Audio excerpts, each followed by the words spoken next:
was the fact that we could be kind of a step ahead of the audience and keep the confusion going right until the end. And it's kind of rare in films nowadays, you know, to be on top of an audience, to be ahead of an audience. You know, everybody, movie-going audiences, kids, they're so savvy now to what's happening in films. They can't intellectually describe what's happening, but they know it, if it's false or if it's true or whatnot, you know. So I think we're, what I've been hearing so far is that we're ahead of the audience, which is always great.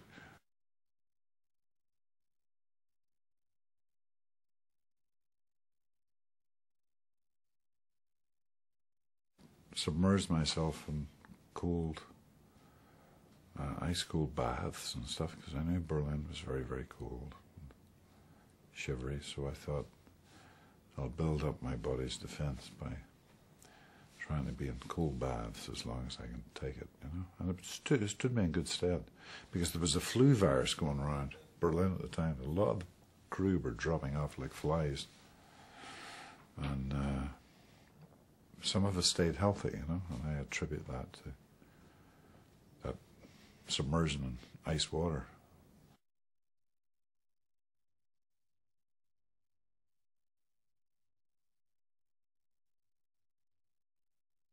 Yeah, we did some improv stuff. So he'd go, John would go, Leon, we have to do this real quick. We have to.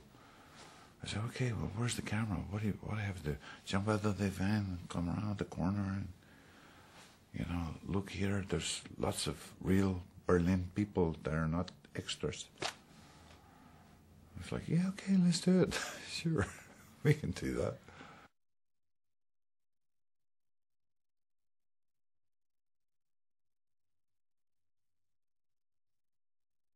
Mother Nature in Berlin play a huge character in the movie, as you saw.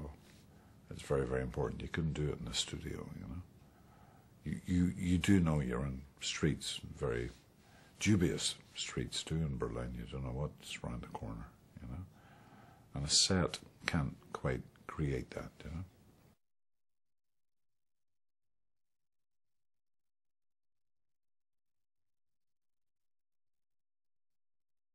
I met Joel, oh God, 25 years ago or something. And the thing I always remember about him, and I've heard horror stories about him before and since, is I went up for a part in one of the movies he was casting, and he came in to his office an hour late. I'm sitting there sweating bullets, and he brought me into his office. He sat behind his desk. I sat in the front, and he kind of looked at me and said, "You're so not right for this." And he could have kicked me out like that, but he stayed talking to me for like an hour. I've never forgotten that.